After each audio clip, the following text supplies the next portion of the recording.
Hello everybody and welcome. In this video I will show you how to pair your speaker Anker Soundcore 3 to your MacBook. You have to start by click on the Bluetooth button. Now go to Settings.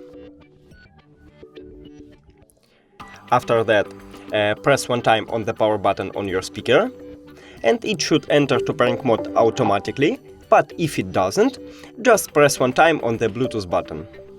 Now we can see our speaker, so click Connect.